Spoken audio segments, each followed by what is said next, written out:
It's with great pleasure and pride that I welcome you to London School of Business and Management's 5th annual Teaching and Learning Conference. Great pleasure because I know what awaits you all, and great pride because a conference of this scale is a major achievement for an institution such as ours. I think we're punching well above our weight with what we're delivering today. As you know, the theme of today's conference is servant leadership. Servant leadership is something that we as an institution have adopted recently as our teaching and our institutional philosophy.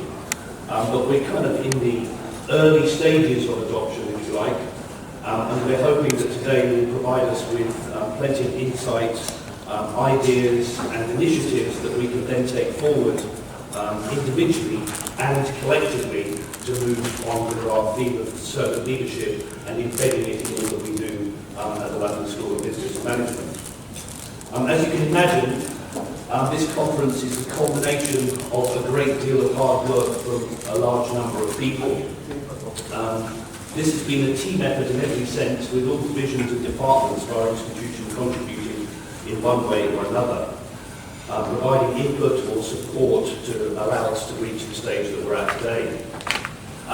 Some divisional interventions were less welcome, but then we do have to have someone looking after academics spending money, so a lot of emails came backwards and forwards from our finance department, but he's kept us on track and we're here within budget, so we're doing very well there. Before we commence formal proceedings, I'd just like to thank the key players in this, although as I've said it's been a very whole institution performance in getting it together today, but I'd just like to identify some key members of that team.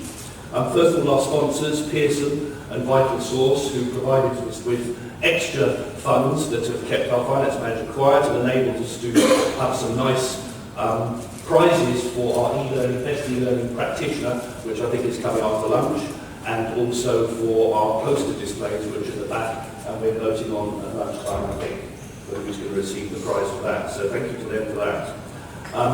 A special thanks, of course, to the presenters, some of whom have travelled far and wide to come here, some of whom have walked a short distance through Birkbeck and across here, but all of whom have given a lot of their time and energy to provide us with their ideas and reflections that we are now going to move forward with from this day onwards. Special thanks, of course, to our Head of E-Learning, Dr. Karen Stepanian, and our e-learning technologist, Jago Brown, who seem nowadays to be at the centre of everything we do at London School of Business and Management, including the preparations for this conference. Gina Barbu, who's been chasing everybody for all sorts of things. Everyone needs a Gina Barbu to keep chasing people when people haven't submitted and people haven't responded to emails, so she's been our official chaser. Our Head of Student Submissions and Success, Cal Courtney, who has been Cal Courtney, and no more need be said. Whenever Cal Courtney's there, things go well. Our now departed marketing manager, Alex, who put together the brochure that you have all got in your packs, and I think you'll agree it is a very impressive and professional document. Bart Jaworski, who's an administrator who helped us a lot with bookings, flight bookings and hotel bookings, and there's been a great deal of that involved in this preparation. Ju and Mahak, who have been tweeting and Facebooking and currently are photographing to make this go a little bit more public, a little bit more live. Daniel Watson, Venkat Hender, our IT support team, who have been supporting us throughout with hardware, software, all that kind of stuff. I mentioned Johan earlier, thanks to Johan for his support, our finance manager. And finally, of course, our director of the Centre for Teaching and Excellence in Learning, Dr. Simon Taylor, who is AKA our champion of servant leadership. And he will be taking over now to conduct this